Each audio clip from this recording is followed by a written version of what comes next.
Time, escuta? Escuta bem? Tia, Rogéria, estão me escutando bem? Guia que entrou. Olá, Fê. Como vai, meu amigo? E aí, meu caro, tudo bem? Tudo bem? Boa noite. Chegou bem? Chegou tranquilo aí? Ótimo. Tranquilo, tirando o frio, tudo bem. Frio para você não existe mesmo, né? Frio para você é um estado de espírito mesmo, é uma invenção moderna. Bom, boa noite, o pessoal tá entrando, o Fê também já entrou aqui. Vamos dar só uns 3 minutinhos, Fê, para ver. Ó, já tem gente dizendo olá para você, não seja mal educado, diga olá também para as pessoas. Boa noite a todos e Rogéria, a todas. isso, entrou aqui a Letícia também. Só mais um minutinho, Fê, a gente já dá um andamento, né? Acho que temos muitos assuntos a falar. A Isabela entrou aqui agora, a Isabela Peixir, a Tâmara também, bem-vindo, Tâmara, boa noite. Enfim, o pessoal está entrando.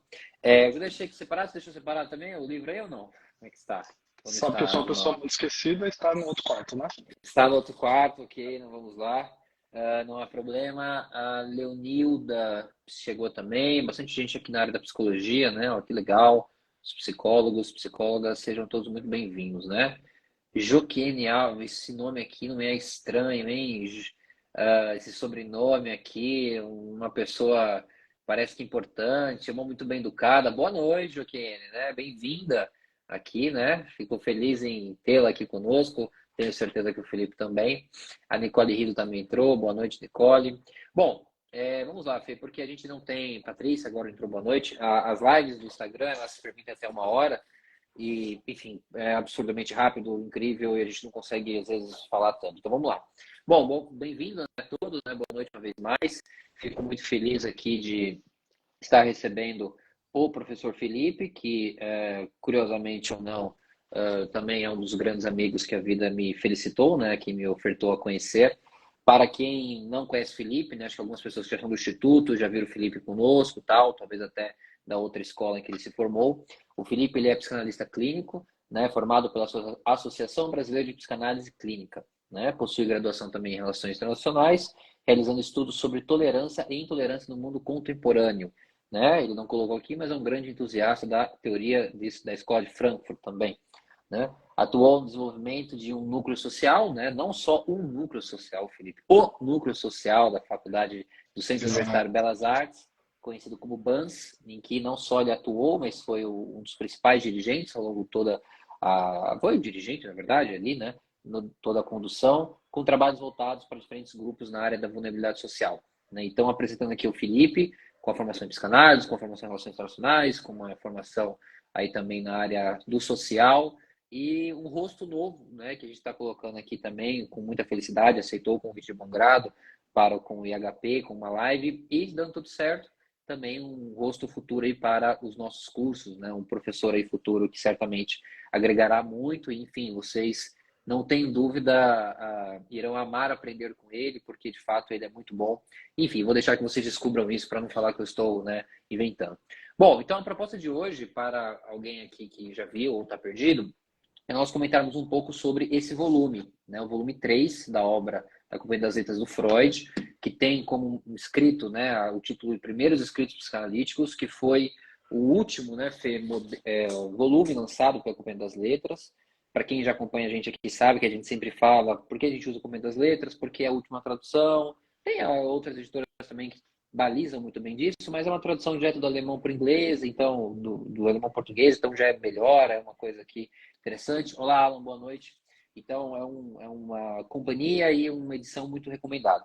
E é interessante, né, Fê, porque é um texto de 1893 a 1895, 1899, na verdade, que ele pode passar um pouco batido, porque é um texto, a psicanálise nem existia ainda, né? Inclusive, ela vai citar um dos textos, né? A primeira vez que o termo psicanálise, o Freud vai utilizar de psicoanálise, que depois ficou psicanálise, enfim.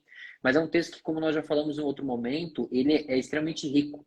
E é uma coisa que eu tenho na minha experiência pessoal, e eu não sei se mais alguém compartilha disso também, mas que parece que quanto mais você avança na psicanálise, em especial a psicanálise lacaniana, e parece que ao mesmo tempo que você vai nos primeiros textos do Freud, você encontra maravilhas, encontra riquezas. Então é muito interessante, eu acho que é um tema, né? São temas aqui que a gente vai falar, que eles podem parecer ultrapassados por serem muito antigos, por serem né, da primeira psicanálise, Freud da primeira, nem a primeira tópica existia ainda, mas eu acho que tem muita coisa legal. E bom, só para quem está sabendo aqui, né, está entrando, esse texto, né, esse volume fala basicamente um prelúdio ali sobre Charcot, sobre o mecanismo psíquico dos fenômenos histéricos, obsessões e fobias, o que o Freud chamava de neuropsicose de defesa, né? Então nem era psicose, ainda era neuropsicose de defesa, não havia tanta essa divisão. Ele vai citar muito uma questão que ele continua ao longo da vida dele, a neurose de angústia, né? Ele começa a neurose de angústia, diferencia de uma neurose, entre aspas, normal, e permanece ao longo da obra dele. E eu acho que o grande, né, capítulo, um grande texto aqui desse volume é a etiologia da histeria, né, que eu acho também algo que nos aventurou muito. Enfim, Fê, o que você pode começar dizendo assim, de uma forma geral sobre esse volume, do que você leu, do que você já tem observado, na sua experiência clínica também, né? O que você já pode começar dizendo aqui, no geral, para depois a gente ir afunilando ali para alguns assuntos mais específicos. Bem-vindo e obrigado uma vez mais. Bom, obrigado pela introdução e boa noite a todos e a todas que chegaram aí nesse meio tempo. Eu acho que, como você falou, né? Esse texto, os textos, né, a coleção como um todo, ele é fundamental no sentido bem radical da palavra, assim, de fundamento, né? Então, você começa um prédio pelo fundamento, pela fundação dele, você constrói a partir disso. Porque é isso que o Freud fez, né? Ele não começa do zero, assim, algo do nada, então ele começa na neurologia, e ali a gente vê as primeiras adições que ele faz às teorias correntes sobre a histeria, né? Nem tanto sobre a neurose obsessiva, porque é um Sim. conceito mais dele, mas ali está o fundamento, o eixo, né, por onde ele vai começar a estruturar a teoria dele. E por mais que haja abandonos, a gente consegue ver algo cortical, assim, algo que se mantém inclusive hoje, né? Então a gente pode falar com mais detalhe, né? A questão do afeto e representação, né? Que o afeto se desconecta da representação e se apega a uma nova representação. Sim. Isso, em outras palavras, né, chega na clínica ainda hoje pra gente. Ah, meu sintoma é tal, eu sofro de uma dor aqui, dor da cabeça. Não, seu problema não é na cabeça. É um outro problema, é uma outra coisa. Esse é uma outra coisa aparece muito nesses textos de Freud, né? Então, acho que é um legado que não abandona, que é central na psicanálise, que justamente, né, esse sofrimento representa uma outra coisa, né? Sim. Então, é muito, muito legal ver o nascimento disso, né, nesses textos. Assim, é legal você trazer isso, porque para nós hoje é óbvio, de uma certa perspectiva, até estudantes de psicologia, não importa, de que quando a pessoa vem com uma reclamação, toda demanda é uma falsa demanda, né? Então, não é sobre isso que você está falando, o que a gente chama na supervisão, né? A queixa principal é apenas um nome bonito para começar o tratamento, porque quase nunca a pessoa permanece nessa queixa principal. Na verdade, é uma outra coisa que está falando, né? Então, interessante. E assim, eu acho que é uma coisa que talvez você citou o termo de fundamentação da radicalidade, que é algo que a gente sempre tem que ter, porque é curioso pensar que a investigação do Freud, sobre uma perspectiva mostrada nesse volume, ela é simples, no sentido de fazer essa pergunta: por quê? Assim, da onde começa? E quando você cita um pouco a neurologia, e cita aqui também um pouco a questão do Charcot, eu gosto de pensar uma coisa, não sei se você concorda ou não com o seu olhar, de que é o seguinte: muitas coisas o Freud escreveu porque ele foi um gênio. Porque de fato ele era acima da média, ele de fato foi alguém destacado. Né? O Freud fosse mecânico, acho que ele seria um grande mecânico, sei lá, sabe aquelas coisas todas? Alguém realmente destacado. Mas muitas outras coisas o Freud foi apenas corajoso. E apenas uso em termos assim, não abaixando o termo, de muita ênfase, né? Porque isso, né, do seguinte sentido, não é possível que a explicação para todos os sofrimentos do ser humano seja apenas de ordem orgânica. Há uma incompletude, há um limite, né? E a gente pode pensar como, o pessoal está entrando aqui, né? Uma coisa é, e eu gosto muito de pensar em neurociência, que neurociência é um campo produtivo e que também colabora com a psicanálise para muitas coisas, mas como é que a neurociência vai explicar uma moça que, sabe lá por quê, não consegue ingerir o alimento e quando ingere, vomita 3 vezes por dia? Como é que explica uma mulher saudável que do nada desenvolve uma paralisia no braço esquerdo e nada acontece? Como é que desenvolve alguém que não consegue sair de casa se o marca-texto não tiver do lado direito ou tiver a 90 graus? Porque se ele sair de casa com marca-texto assim, alguma coisa vai dar errado. Então, eu acho que a ênfase do Freud, a taxação do Freud de vamos aos fundamentos, é para explicar algo além do óbvio, além do observável. Mas a gente sabe que, por mais que hoje para a gente é óbvio, para ele foi muito massacrado. né? E como o próprio texto vai colocar, né, Fê? Ele não foi creditado. Acho que uma das coisas que as pessoas, quando vão estudar Freud, não sabem, né? O Freud não era alguém muito bem reconhecido até um tempo, né? Não é curioso observar? O que você pensa sobre isso, assim? Acho que no texto e na obra dele, vários textos ele comenta as resistências à psicanálise. Então, como a Certamente. comunidade científica na época foi Uhum. resistente às primeiras hipóteses. E é natural, né, que tenha alguma resistência no sentido de existe um saber que a gente construiu, a gente estudou a histeria, por exemplo, né? Aí estudamos a histeria que a gente sabe é isso. Dá em mulher, está relacionado ao útero, Uhum. e é isso. A gente vai tratar com eletroterapia, com os banhos quentes. É isso que Choque, a gente né? sabe. Por vezes, né? O eletrochoque. E é isso que a gente sabe. Então, alguém que chega questionando, vai ter resistência. Não, não é assim. Você não sabe. Olha aqui o manual, né? Olha o livro dizendo que é isso. Sim, Tanto é que assim, a grande forma de furar essa resistência foi com um espetáculo, né, do Charcot.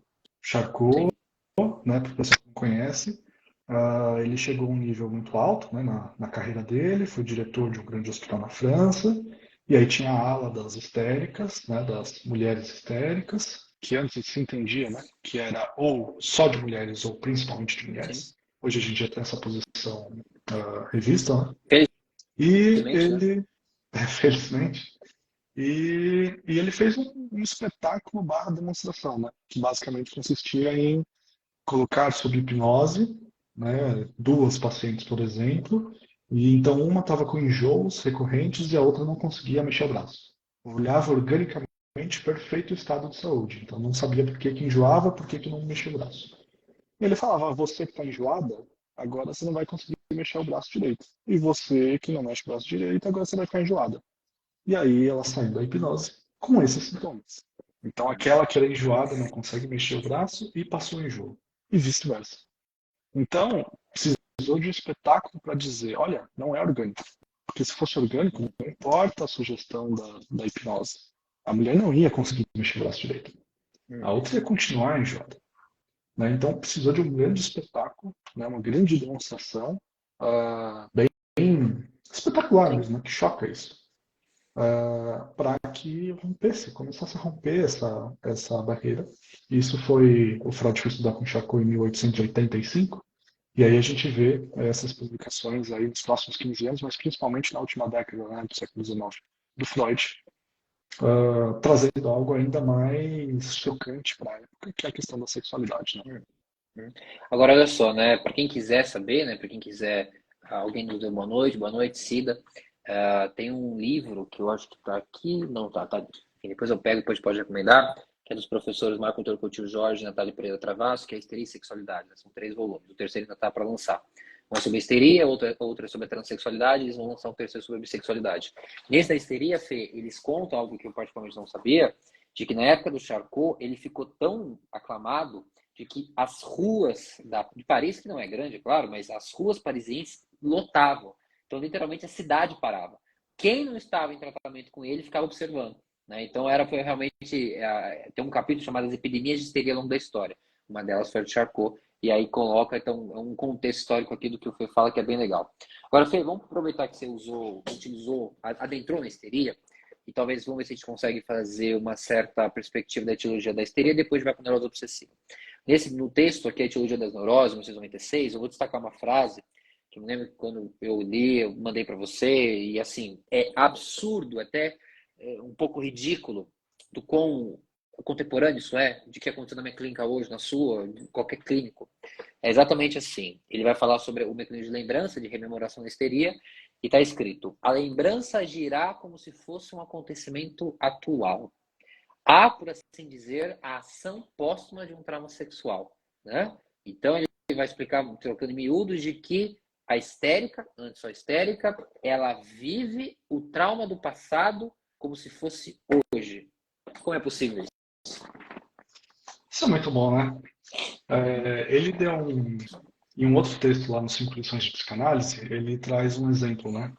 Pensa que um inglês, um cidadão inglês, passa em frente a um monumento que foi feito em homenagem às pessoas que morreram na guerra. Uhum. E a guerra passou há 50 anos. Se essa pessoa for uma histérica, ela vai chorar horrores todos os dias que ela passar na frente daquele monumento, como se aquelas pessoas tivessem acabado de morrer, né? Então, essa formulação vai gerar, né, no estudo sobre a histeria, a famosa frase, né, de que a histérica sofre de reminiscências, né? Sim. Então, a vivência daquela pessoa é viver todo dia aquele trauma, sem saber do que se trata, né? Uhum. Então, essa fixação no evento, ou essa cristalização, essa dificuldade de sair daquele momento, é muito marcante, assim, nas neuroses em geral, né? Sim. E o que é interessante é que, nessa época, a histeria estava muito marcada, na teoria freudiana, pelos sintomas somáticos, propriamente, né? Então, no mexo o braço, uma anestesia, uma dificuldade na fala, uma função, etc. E ainda hoje, com sinais que a gente tem, que às vezes são considerados, por exemplo, de ansiedade e tal, que começam em um momento traumático, eles se repetem, né? Então, até conversei de casos, né, com você sobre tem um momento traumático para aquela pessoa, naquele momento ela sentiu um formigamento, sentiu uma dor de cabeça, sentiu a visão ficando turva. Em outras situações diferentes daquela traumática, por exemplo, né, uma questão de saúde, é uma questão de saúde inicialmente, e depois a pessoa está saindo na rua, ela está em público, ela está no restaurante, e começa a sentir os mesmos sintomas. A mesma coisa, como se aquela situação estivesse se repetindo, né? Então a repetição é algo muito marcante, e o Freud vai perceber isso, não só nas neuroses, né, mas nesse momento, nas neuroses, essa repetição, né? A repetição é essa cristalização daquele momento original, né? O que Uhum. é muito interessante, porque se a gente for ah, explodir essa análise, além do sintoma somático, a gente pode pensar que o sujeito, né, como um eu, ficou preso naquela situação, né? Então eu não consigo viver outra vida senão aquela do meu trauma. Eu não Uhum. consigo autorizar o meu desejo por causa daquela recriminação, aquela culpa, né? Então, isso outros autores vão levar mais adiante, né? Mas essa cristalização do sujeito naquele momento é algo muito marcante na clínica. Uhum. Agora, Fê, se você estivesse fazendo uma live com alguém e esse alguém tivesse fazer a seguinte pergunta para você, né? A repetição seria uma homenagem ao trauma? O que você diria? Com Desse certeza, né? termo, homenagem ao trauma, né? Para a gente tentar ir um pouco até mais provocativo, né? O que você diria? Porque eu repito porque algo é importante, né?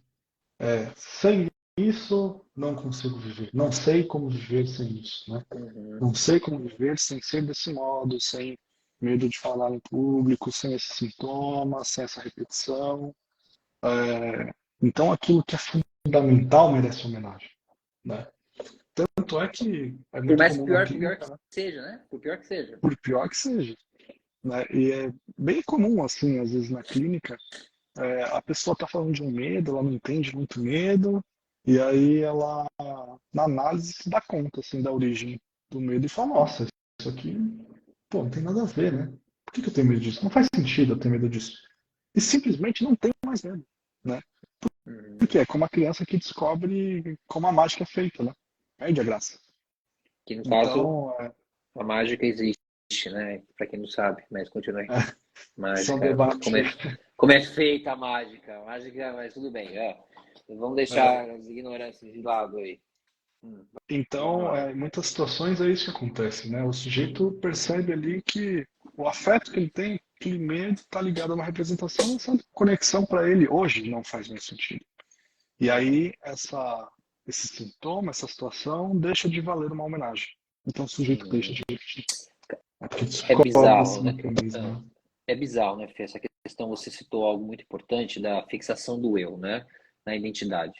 Então, por pior que seja, porque quando a gente fala de repetição, ninguém sofre na análise porque repete bons hábitos. Olha, eu tô aqui analista, eu corro 3 vezes por semana, eu vou para academia todo dia, como é que eu faço para mudar? Isso não existe, né?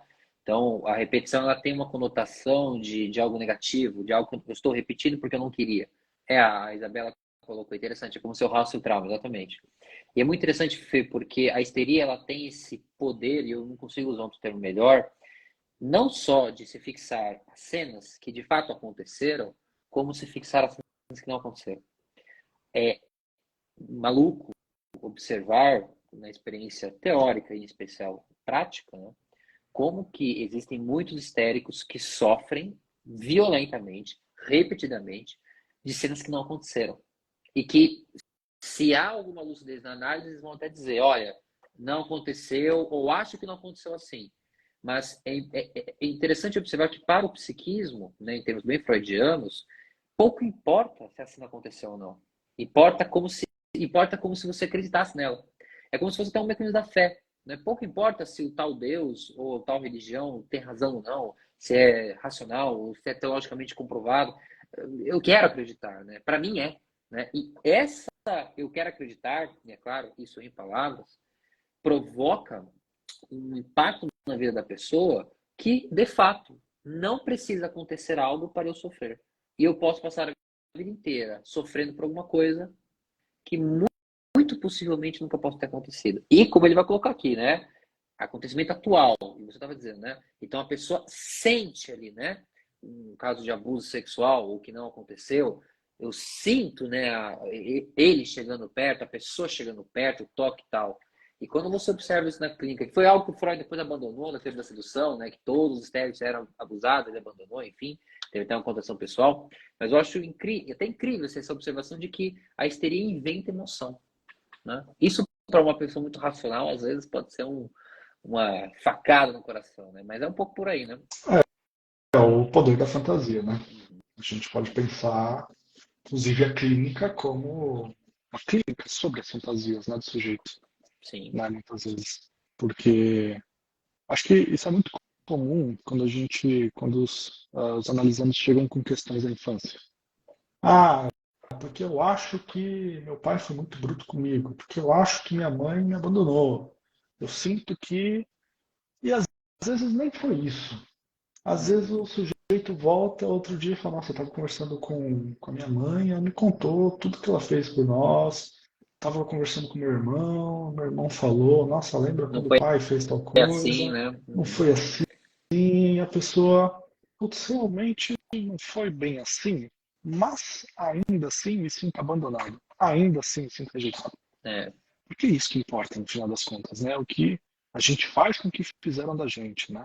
Não Uhum. importa se na realidade não foi bem assim, mas como que aquela criança processou, né? Uhum. Interpretou. Exato. Não é divórcio, não é de pais. Aí a criança às vezes culpa um dos lados. Aí fica adulto, tá, pô, não foi exatamente assim, não vou pensar em termos de culpa, não rolou, não é pra ser, mas ainda assim fica um ressentimento com Uhum. uma das partes. Uhum. Porque foi o que a criança sentiu, né? Foi o que ela conseguiu assimilar. Então que formulação o sujeito constrói? E aí dá para ir além, né? Não teve um divórcio, mas a criança sente que alguém abandonou o outro, Uhum. né? Então, as nossas fantasias, e aqui a gente usa o exemplo da criança porque é mais fácil, a gente sabe que a criança faz isso, mas o adulto também faz, né? Ah, boa, a gente, né? Tá A dia gente sim, elabora dia também, né? mais até, Uhum. elabora mais, tem coisas mais complexas, né? Imagina, você vai, eu vou começar a dar aula, começo a imaginar cenas e isso começa a me afetar e estrutura um afeto em mim, né? Uhum. Puramente na fantasia, né? Uhum. Isso é muito presente na clínica mesmo. Agora você vê, né? Tem várias definições de fantasia. A Cinda comentou verdade e feio, o poder da fantasia. Geralmente, até do ponto de vista do senso comum, associa essa fantasia à primeira conotação sexual, né? De eu vou fantasiar um corpo que eu não tenho, alguém que eu não tenho e tal. E às vezes associado muito apenas à questão do mecanismo de defesa. Mas tem uma definição que eu aprendi recente de fantasia que eu acho que ela é perfeita. Ela se enquadra muito com o que você está falando. A fantasia é a correção da realidade. Né? Então, eu, ao fantasiar ou imaginar, vamos colocar assim, ou imaginarizar, eu estou imaginando uma correção. Eu estou imaginando como eu gostaria de ter feito ou ter sido. E que a gente vai colocar essa dúvida na clínica de será mesmo que você gostaria, né, que não tivesse havido a separação ou a junção, não importa. Mas eu acho que e essa fixação também, algo muito estéril por excelência, na fantasia faz com que a gente escute uma coisa muito comum, Fê, que eu tenho certeza que você já escutou. né, de mundos histéricos, que eu gostaria de viver apenas no mundo da fantasia. O mundo da realidade, o mundo bruto, enfim, tudo mais. O histérico tem geralmente uma lógica de igualdade, né? Então, se o mundo é desigual, o que a gente faz aqui? Mas é curioso observar como tem pessoas que parecem que não conseguem sair da fantasia, não conseguem sair ou lidar ou encarar com a perspectiva de um mundo como é, um mundo descritivo e não prescritivo, né? E o que fazer assim? Quando a É, fantasia consome a realidade, não há o que fazer. É muito mais interessante que a realidade, sempre é, né? Ou o sujeito pensa que é. né? Porque o que é legal, assim, se a gente pensa, né? Quando o sujeito na fantasia, se ele está reparando, ele está se defendendo, né, da realidade de alguma forma. E Freud vai falar isso quando ele está falando sobre psicose, né? Que é do pouco que ele fala, que é uma reparação, a alucinação é uma reparação da realidade, né? É, e é interessante se a gente pensar ao contrário, né? Quando tira, quando o sujeito fica sem essa fantasia, né? Como que ele reagiria? Daí é uma grande angústia, né, de ter que lidar com aquilo, Uhum. aquilo que eu não quero saber, né? Numa frase bem neurótica, né? Tem Nada aquilo, não que quer quero saber saber. daquilo, não quero saber disso, então vou fingir que não. E o Freud fala, né? É como se tivesse um esforço do eu para que aquilo não tivesse acontecido. Esse esforço vai gerar um recalque, né? Repressão. Então nem vou lembrar daquilo que aconteceu. Então, se a gente colocar a fantasia enquanto sintoma, né? Você tira isso, sobra para esse sujeito angústia, né? De ter que lidar com aquilo que eu não quero saber. Eu detestei tanto que eu não quis nem saber. Foi tão difícil para mim de incorporar essa ideia, esse afeto no meu eu, que eu excluí do meu acesso. Uhum. Então você tira os sintomas, você bota o sujeito de cara com a angústia novamente, né? Agora me permita, você falou afeto e angústia, e eu vou colocar aqui em discussão para os nossos ouvintes aqui uma definição muito dura, uma perspectiva, mas maravilhosa também que eu tive acesso recente, né? Que é a luz já de uma concepção de angústia para Lacan, mas cabe aqui para o nível que nós estamos trabalhando. É que angústia é quando o afeto é desligado da representação. Olha que bela definição, né? Então, angústia é, que um outro autor vai chamar, né, da atualização do campo da verdade. Sabe quando as pessoas falam assim na clínica, né, Fê? Eu acho que eu estou só. É verdade. Eu acho que agora já era. É verdade. Eu acho que as pessoas não vai voltar mais. É verdade. Não há meio termo, não vai voltar, não, não. É verdade, é isso. Né? Então, a atualização do campo da angústia. Agora, que interessante, falando ainda de histeria. O afeto que é desligado é a representação. O afeto continua lá. O afeto não é recalcado. Então, assim, uma coisa que a gente ensina muito, né, Fê? Tem como você deixar de amar alguém, desejar alguém? Isso não existe. O afeto vai ficar. Você vai colocando em outros objetos, vai sublimando, enfim. E a angústia vai ser justamente isso, quando o afeto não encontra mais um objeto. O desejo está lá, mas o corpo não está mais. A vontade está lá, o sentimento está lá, mas eu não é mais palpável. E aí, assim, né, Fê, peguei aqui sobre o mecanismo psíquico dos fenômenos histéricos. Há uma grande pergunta que sempre nos fazem, né? Se a histeria é curável. E o Freud vai colocar aqui na página 48, né? Não curamos a histeria, mas os sintomas dela. Eu não sei se isso gera mais angústia quem escuta, mas enfim. Mas eu gostaria de saber a sua perspectiva no seguinte sentido. Não só o tratamento dos sintomas a gente sabe como é feito, mas é a questão da estrutura, essa frase, não curamos a histeria, né? Ela é uma frase assim que ela te cai, você observa nesse mesmo sentido, né? A histeria como essa estrutura do sofrimento e tal, ela é incurável e por que seria? Como você É avalia? um grande debate, né, sobre a cura na psicanálise de diferentes vertentes, né? Sim. Porque geralmente com a queixa inicial o sujeito fala, olha, eu tenho medo de tal coisa, não consigo falar em público, ou estou com uma dor aqui, quero tirar isso. Tem psicanalistas que estão mirando no sintoma, né? Sim. Então vamos tirar os sintomas. Mas como você falou no começo, né? O sofrimento está além disso, né? O sujeito sofre demais disso. É, demais no sentido, não muito, né? Mas de outras coisas além disso. Então eu acho que na análise, o que acontece muitas vezes é que, até teve uma postagem recente, né, no perfil, o sujeito ele também se torna um pouco filósofo, um pouco poeta da própria vida. Então, dá Um TCC de si mesmo, si né? mesmo, né? Então, uma vez que a gente começa a dominar melhor um tema, a gente consegue ter mais opções sobre como lidar com ele. Só que na análise esse tema é o próprio eu, né? Uhum. Então, a forma como eu vejo o caminho da cura não é que a pessoa deixe de ser histérica, mas que ela tenha mais opções, que não seja um só sofrimento, que nem tudo que se faça seja histérico, nem todo choro seja histérico, Uhum. né? Sim. Que a vida seja além disso, né? Ah, você vai sofrer, dá seu modo, dá seu modo, né? Mas é um sofrimento além daquela fixação, além de um trauma, né? E isso acaba diluindo, né, a importância do trauma. Então ele deixa de ser homenageado, como a gente comentou, progressivamente. Então o sujeito vai sofrer outras dores, né? E vai sorrir outros sorrisos. Né? Então eu vejo dessa forma, né? A cura não necessariamente é retirar o sujeito de uma estrutura, né? Uhum. Mas municiar o sujeito para que ele tenha outras opções, né? Que surja um Dentro eu da. mais autêntico É. dentro da estrutura. Uhum. Ou até mesmo, né, algo que é o nosso grande paradigma, foi daí que nasceu a histeria, que é o inconsciente, né?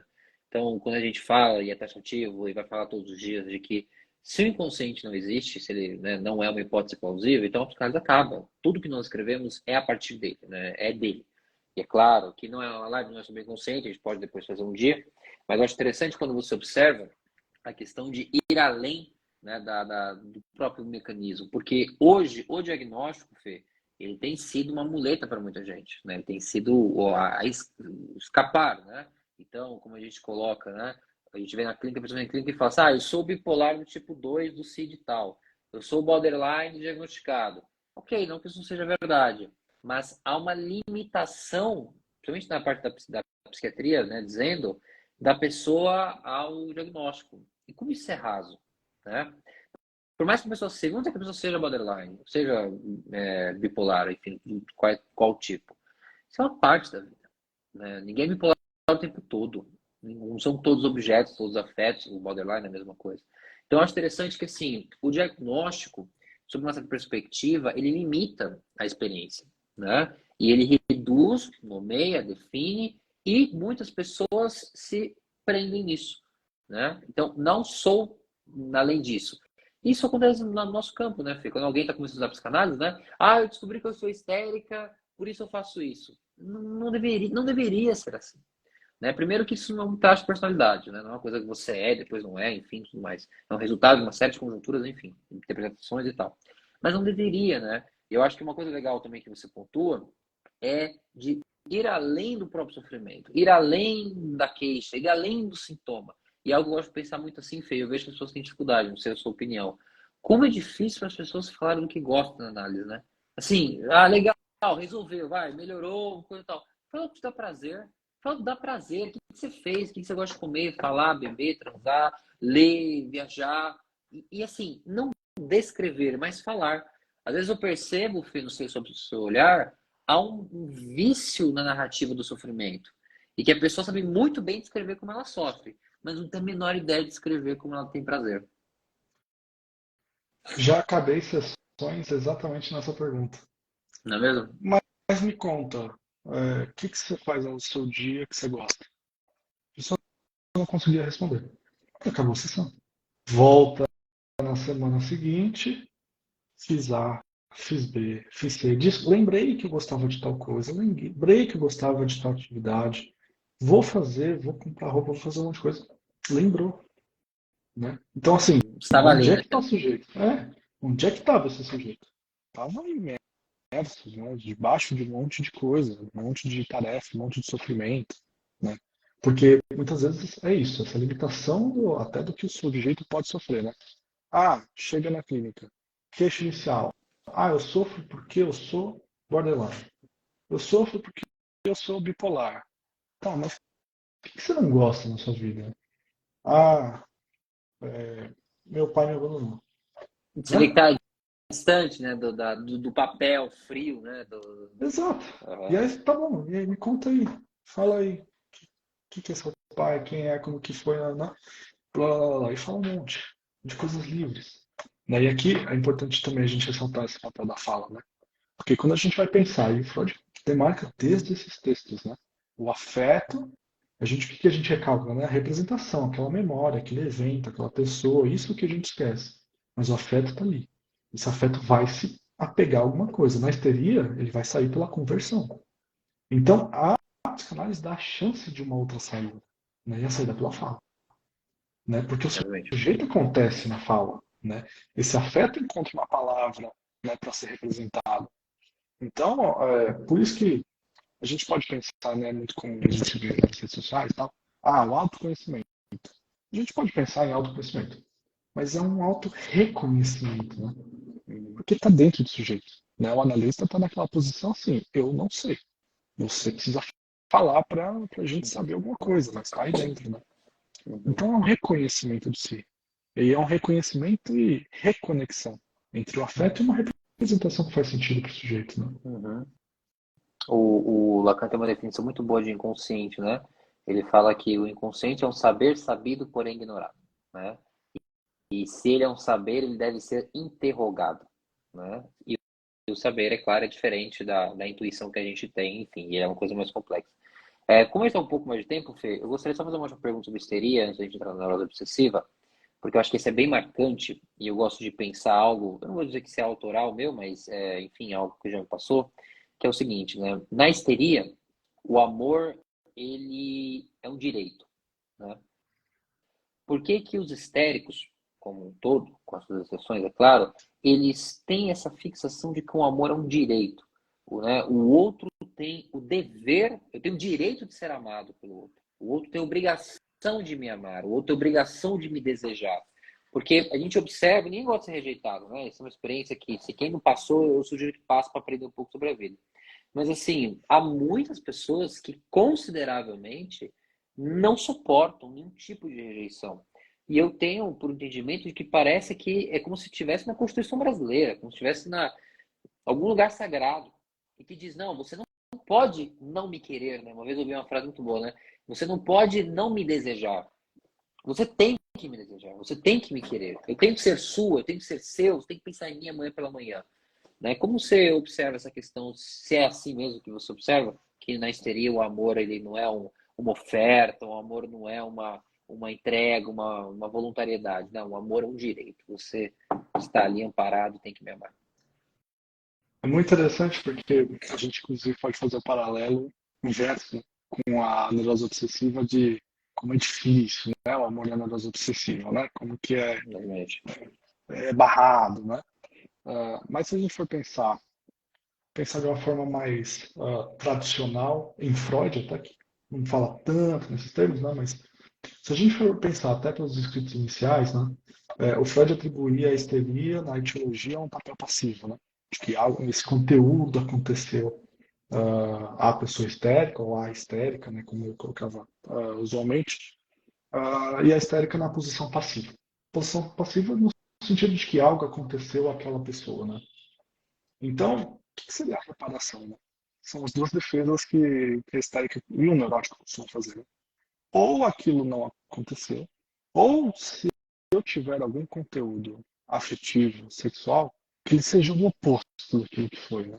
Que não seja essa agressão, que seja toda essa inundação de amor, essa demonstração de afeto. Né? E se a gente for pensar essa dificuldade entre uma linha, uma ternura no amor e a sensualidade, pode falar um pouco dos três ensaios sobre a teoria da sensualidade, a pessoa está sofre disso, né? Qual é a relação do carinho e o sexo? Às vezes tem uma grande inibição, e o Freud marca muito bem isso, né? Uma inibição sexual. Né? Então, não consigo, né? A pessoa espera que não consegue, ela rejeita, até a oportunidade ela rejeita, né? Porque tem esse controle traumático. Então, se a gente for pegar uma linha da primeira fase freudiana, né? A gente pode pensar que esse conteúdo ele veio de uma forma agressiva ao sujeito e que agora esse sujeito só consegue comportar ou recalcando essas representações, né? Ou então que esse novo conteúdo seja completamente diferente. Que seja esse grande amor. Que você me prove que eu mereço. Né? Você é a prova de que eu tô aqui para ser amado. Que eu sou essa Uhum. pessoa que merece tudo isso. E aí a gente cruza a avenida e vê o neurótico, não merece nada, né? Ó Deus a céus. Né? Sim. Então, acho que dá para começar por aí, Uhum. pensando pelo Freud. É, você vê, antes de entrar na neurose obsessiva, só para uma palhinha, né? Vai ficar salva, tá, Radassa? Fica tranquilo. A Cida coloca muitas vezes a carência dessa pessoa ser egoísta, agressiva, é verdade. Muito interessante, porque é sabido na observação empírica da clínica e na teoria, né, Fê? Que o histérico vende a alma dele para ser amado. Né? O histérico vende o corpo dele para ser amado. O Freud, né, há uma interpretação de que o histérico oferta uma parte do corpo dele, que pode ser a zona erógena na mulher, enfim, no homem, desde que eu saiba que você vai me amar pelo aquilo que eu sou, que isso é o mais importante, né? Existe o amor na histeria, é um amor que ultrapassa o que você pode mostrar e provar, que é muito neurose obsessiva, né? Que ele vai achar que ele é amado porque ele faz coisas, né? A histérica quer ser amada pelo que ela é, né? Isso às vezes pode ser uma dificuldade muito grande. Só para a gente entrar na neurose obsessiva, a gente já está indo para o final aqui. Você citou um pouco isso da fantasia passiva, né? Da histeria. Eu coloquei aqui da etiologia da neurose obsessiva, né? As recriminações que o indivíduo faz a si mesmo por causa do prazer sexual antecipado. E que o Freud vai conjecturar, que a grande hipótese na neurose obsessiva é que houve uma experiência de prazer ativo. Né? Então, o obsessivo quis fazer aquilo que fez. Isso foi um crime, isso foi uma coisa penosa. Sabe por quê? Né? Porque a moralidade é uma coisa muito difícil de entender. A moralidade do obsessivo aparece mesmo sem religião. Então, esse é um trabalho que o Freud faz interessante para a gente pensar. Agora, Fê, como pensar o neurótico obsessivo agora, né, depois a gente pode chegar no tema do amor, como pensar, até do ponto de vista clínico, o trabalho com o neurótico obsessivo, começando pela questão da culpa, começando pela questão das recriminações. Né? Como eu posso trabalhar com alguém que a cada duas palavras que fala, três é culpa, a cada duas palavras que fala, três é regra, a cada duas, três palavras que fala, quatro é recriminações. Né? Por onde a gente começaria, assim? Como você observa? Eu acho que é um grande processo de autorização do desejo, né? Porque Uhum, o neurótico obsessivo ele se coloca nesse lugar, né? Eu quero, mas não posso. Vamos pensar numa frase que resume, né? Eu quero, mas não posso. Mas se eu fizer isso, as consequências são catastróficas, né? Não, mas e se eu sair de casa e não voltar para checar o gás, minha casa vai explodir. Ou se eu pedir demissão agora, não vai encaixar as férias do fulano, e se isso levar a um divórcio no casamento do fulano? Então são consequências assim absurdas. Então são barreiras ao próprio desejo, né? E eu acho que algo muito simples, importante, né, na clínica da neurose obsessiva é o porquê não. uhum, Por que não fazer? Mas por que não? Eu estava voltando para casa, vi ali, estava no ponto de ônibus, tinha um Mentos, um doce, mas não comprei. E o analista vem. Por que não? uhum. Importa o doce? Um tic-tac na volta para o trabalho? Talvez não. Ou Mas Fini, por importa. exemplo. Um filme. Fui um grande apreciador de filme Uhum, nas estações de metrô. Mas por mais que o fim, o tic-tac, não importe naquele dia para o sujeito tanto assim, vai me dar tanta vida, o dia que ele voltar, ele tá na cabeça, né? O analista, nossa, o analista me perguntou por que não, porque eu não comprei. E aí ele chega, olha pro doce lá de novo no outro dia e fala, pô, por que não, né? Vou comprar, eu quero. o Vou lá desejo e. importa, né, Felipe? Vou lá, eu quero. Então eu vou pegar. Então, assim, começa aí, né? E aí o obsessivo vai aos poucos autorizando o próprio desejo, valorizando o próprio desejo que é possível levar adiante, e aí aquela culpa, aquela recriminação vai ficando cada vez menor. Porque o obsessivo começa a ver que ele está vivendo uma vida que não é dele, né? Porque de Ele é um onde vem culpa? funcionário, né? É um Do funcionário. outro, né? Né? É um funcionário e um grande autor de homenagens, né? Uma homenagem àquele que me censurou, uma homenagem àquele que me disse não, uma homenagem àquele ideal e eu não sou ideal, né? Então, eu quero jogar videogame, mas tem que estudar. O professor, ele é muito rigoroso. Tem que impressioná-lo. E aí não joga videogame, vai lá estudar. Não é o seu desejo. E isso gera, assim, casamentos, né? As pessoas casam por causa disso. Continuam em casamento muito miseráveis por causa disso, continuam em trabalhos que não realizam por causa disso, né? Então, na clínica, do obsessivo é um grande por que não. Por que não fazer? Uhum. Né? E autorizar progressivamente esse desejo do sujeito, né? Ele não está pequeno, né? Porque ele não some, Sim. né? Mas ele tem um espaço muito pequeno para vazão, né? Essa E ele vai encontrar essa vazão questão, no sintoma. essa questão que você diz do desejo, da autorização, que o obsessivo acha que se ele falar ou fizer, ele vai morrer. Aí você falou muito bem, ó, o termo utilizado é a destruição. Então, tudo coisas muito grandes, a pulsão de morte é muito grande, né? Então, tudo vai desmoronar. É, e essa questão que você está falando do funcionário, eu lembro, por exemplo, de um analisando, que ele passou um ano querendo comprar um Apple Watch, né? Sei lá, relógio da Apple. E ele viu toda a revisão, todos os Apple Watches do mundo possíveis e tal. Ele chegava perto do objeto de desejo. Ele tocou o objeto de desejo. Ele viu, ele subiu o preço. Ok. Chegou o Felipe lá, passando análise, vem, vai, lá, tal. Uma dificuldade enorme de gastar dinheiro consigo, porque é caro, né? 2, 3 mil reais. Ele disse para mim, Henrique, acabei comprando um Samsung mesmo, de R$ 100, tá aqui, ele faz as mesmas coisas que a Apple faz. Tá. O que me parece, assim, chocante sobre essa perspectiva, Fê, e todos que nos escutam, né? É como o obsessivo menospreza o seu desejo, né? Como ele apequena o seu desejo. E como que a racionalidade, os principais de defesa da neurose obsessiva, ela entra e ela, como você usou bem, ela dá o sentido, né? Não, porque eu vou comprar um relógio de 3, se o relógio de 100 faz a mesma coisa. E aí, eu acho que uma grande dificuldade na clínica mesmo, você cita a questão da autorização do desejo, é muito bom, mas a grande dificuldade na clínica é como eu vou mostrar para ele, ou provocá-lo, ou ficar em silêncio, não importa, de que o desejo vale, de que não há pequeno. Porque ele vai devolver a pergunta para nós, ele ou ela, né? Por que fazer? Né? E se eu perder? Aí você vai dizer, para você viver e ter experiência. Não, você é aquele lugar, né? Então, como trabalhar também uma ideia, para além da autorização, de que o desejo vale a pena ser vivido, né? De que existe vida para além da regra, existe vida para além desse estado morto, né? Existe vida para além da ameaça de perder, né? Como trabalhar? Acho que algo que às vezes choca as pessoas, né? É perceberem, se darem conta que não estão vivendo uma vida delas, né?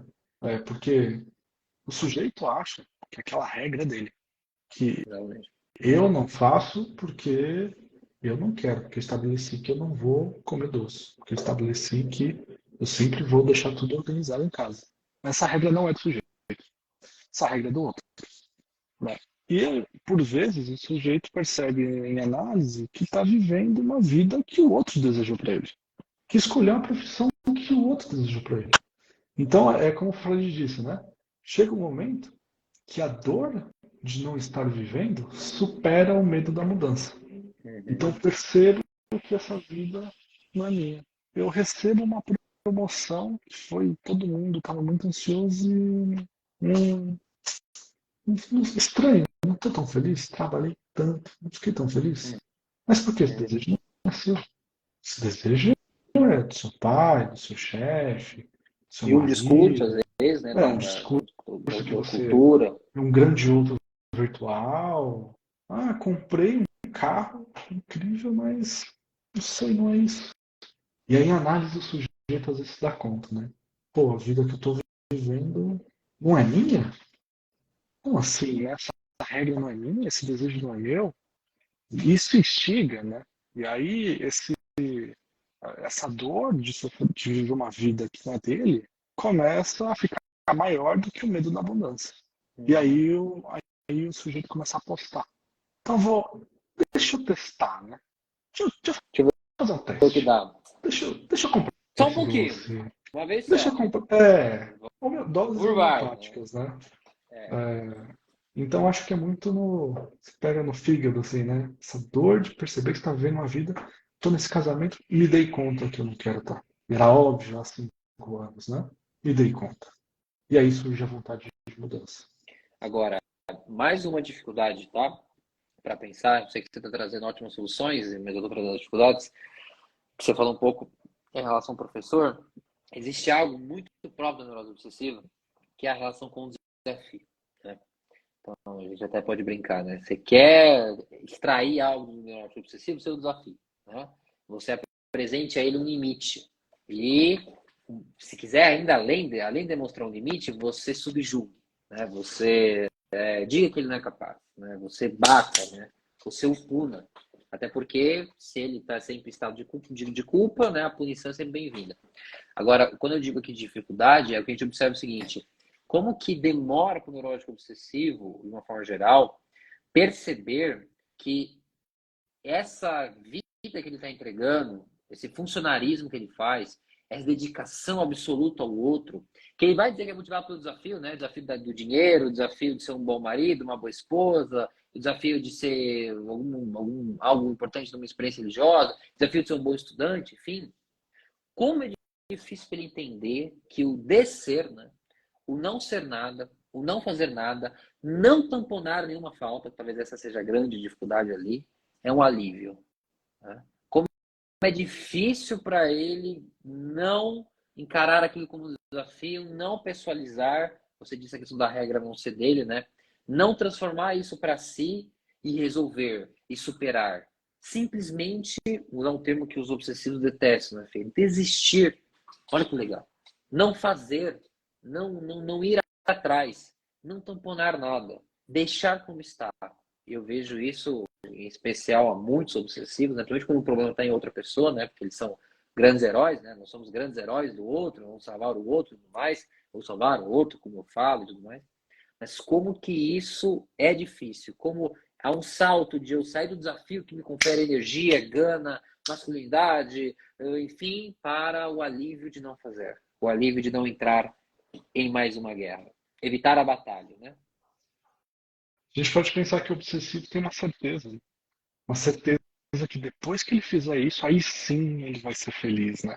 Não, Ah, mas tem só muito disso, né? falta isso, né? Então, depois disso, aí sim eu vou ser feliz, né? Se a gente for pensar no Freud assim, básico, né? O sujeito quer voltar àquele estado que ele era um bebê. Sim. O narcisismo primário. Eu sou rei, eu choro, chego aqui, faço o que eu preciso, né? E é como se o obsessivo tivesse certeza que ele vai chegar nesse lugar. Que agora sim eu serei plenamente amado, né? Eu vou conquistar esse reconhecimento, esse amor pleno, essa tranquilidade plena. Então, essa certeza é difícil, Uhum. né? Porque se a gente for pensar, dizem assim, né? A gente vê muita distorção, principalmente na psicanálise, do que se entende por narcisismo, né? Mas você vê que é um ego tentando ser grande do, Uhum. do obsessivo, né? Não, não, mas é porque eu quero ser esse cara é muito bom. É Eu quero forte, ser. né? Ele vai falar. É. Então você vê que é uma questão egóica. Então esse sujeito ele não vai dizer tranquilamente, deixa eu dar errado, vai. Tudo bem, vou tirar a nota baixa. Tudo bem, eu não vou tentar ser É promovido. flexível, né? Então, Uhum. essa questão da flexibilidade que é fundamental no processo de análise. É, o sujeito sair novamente, né, dessa cristalização. Eu só consigo ser de uma forma no mundo, não consigo ser de Uhum. outra. Uhum. Né? E eu acho que realmente talvez um dos maiores desafios, se não o maior desafio na clínica das pessoas obsessivas, que é porque você não desiste um pouco dessa grande corrida pelo fim do arco-íris que vai ter o tesouro mágico, né? Como assim eu vou desistir? Mas está ali o tesouro, está na minha frente, eu sei o que eu preciso fazer para ser feliz, Tesouro né? existe, né? O tesouro existe. Então, esse caminho pode passar, né, por reconhecimento que esse tesouro não existe, né? Você corre atrás do arco-íris e ele nunca acaba. Você continua correndo. Isso é interessante, né? Porque se a vida tivesse linha de chegada, a gente ia lá alcançar nossos objetivos aos 39 anos e se matar. Acabou o jogo. Mas a vida é um jogo infinito até que acabe, a gente não sabe quando vai acabar. Uhum. Então essa desistência, né, ou reconhecimento de que não tem esse grande momento que vai sanar tudo. Não tem a grande felicidade que vai dar razão a tudo. Não Não tem tem, a grande mulher, né? não tem a grande mulher, o grande emprego. Não. Quando você encontrar, você vai ser amado. Estará né? Tá Você tem seguro, né? outras coisas. A vida é múltipla. Então, o trabalho da flexibilidade, né, para que o sujeito, tanto na neurose obsessiva, mas também, em geral, qualquer sujeito, possa viver algo além do que aquilo que ele vem vivendo. Além de uma fixação, além de um trauma, além de um grande desejo, né? Mas esse grande desejo é sintoma fortíssimo, né? E deixa o sujeito engessado, né? É o Só consegue cumprimento com de uma ideal direção. de alguém por ele, né? É, né? Então, o trabalho dessa flexibilidade, né? Poder viver algo além daquilo que eu venho vivendo. Isso é fundamental na análise, né? Uhum. Fê. Bom, vamos encaminhar aqui para o final já a nossa live. Eu só vou fazer alguns comentários que fizeram aqui. Teve um comentário tão bonito. Eu preciso pegar alguma que comentou. Patati, patatá. A Maria Alice, olha que linda frase, Fê, que ela nos presenteou. A memória é sempre caprichosa, fruto do vivido, do desejado e da fantasia, né? Isabel Allende, Inês de Minha Alma, muito bonito. Live incrível, obrigado. Abina Elci, bom, acho que são dois, três nomes juntos. A Cida aqui já comentei. A Natália, o Nath, tem uma pergunta. É possível uma pessoa com toque não ter o discurso de culpa? Se você quiser ir pensando na resposta. Se a gente for pensar uma perspectiva bem freudiana, né? Então, o diagnóstico vem do fenômeno do sintoma, né? Dos sintomas que se apresentam. Os obsessivos trazem um conjunto, que não necessariamente é fixo, né? Mas alguma combinação de sintomas, né? Então, se a gente for pensar, né, o transtorno obsessivo compulsivo como a questão da organização, a gente pode entender que essa organização, por si só, ela já é um ritual de culpa, né? Eu preciso fazer, senão algo de muito errado vai acontecer. E vai ser culpa minha, né? Então, a antecipação da culpa. Eu preciso fazer isso, organizar tudo. Eu preciso voltar para checar a minha casa, porque senão vai vazar gás e minha esposa está dormindo e vai morrer. Então, a Uhum. antecipação da culpa, né? Isso é muito comum.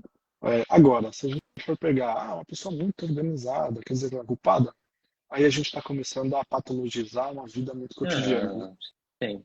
E para acrescentar só, tem algo muito interessante e sutil, né?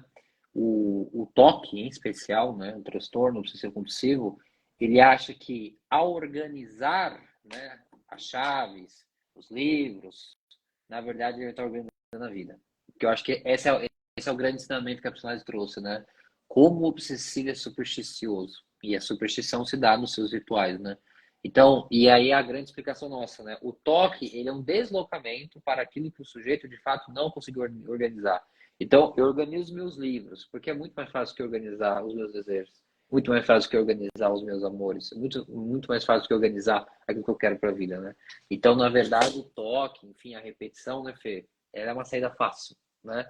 E até muitas vezes elogiada, né? Porque, enfim, se você quem tem toque com a chave nunca vai perder a chave, a priori. Quem tem toque com o livro vai sempre encontrar, né? Existe esse lugar também de que você cita a questão da antecipação da culpa, eu vou acrescentar, né? Eu me organizo, eu faço de tudo para sempre encontrar o objeto. Não posso chegar um dia e fazer como escreveu o Sr. Marai, né? Quando estava separando de uma relação no livro, eu estender a mão no escuro e não encontrar nada no escuro. Né? Eu tenho que estender a mão no escuro e eu tenho que sentir alguma coisa, e essa coisa foi essa coisa que eu coloquei. E eu tenho que saber Bom, enfim, o que é, né? A grande perfeito. questão do controle do obsessivo, né? E tem que saber o que é. Porque, enfim, a Patrícia coloca que meu marido é tudo isso. Aí é difícil. O obsessivo não consegue satisfazer, enfim. Maravilhoso. Bom, obrigado, Natália. Muito obrigado a todos, tá? Tivemos uma audiência bem legal aqui, acho que bem bacana, bem legal para nós aqui, de 30 pessoas na média. Ficamos muito felizes com todos, os meus cumprimentos a todos. Muito obrigado pela participação. E é claro, enfim, Felipe, fico feliz pela disponibilidade de agenda que você trouxe para nós. Espero que todos, tenho certeza que todos tenham gostado do professor Felipe, já nos apresentando aqui para o Instituto, e com certeza, né, você voltará aqui e, né, para já inaugurando aqui em primeira mão, um breve curso de tempo, talvez daqui a 1, 2 meses, nós estaremos lançando um curso com o professor Felipe justamente sobre esse livro, em que as coisas que ele comentou aqui, ele comentará com muito mais tempo, com muito mais calma. Então, será de um aprendizado riquíssimo, tá bem? Obrigado, Fê. Obrigado pelo convite, Henrique. Obrigado a todos e a todas que acompanharam a live. Foi muito bom e será ainda melhor no curso sobre neurose e histeria. Maravilha.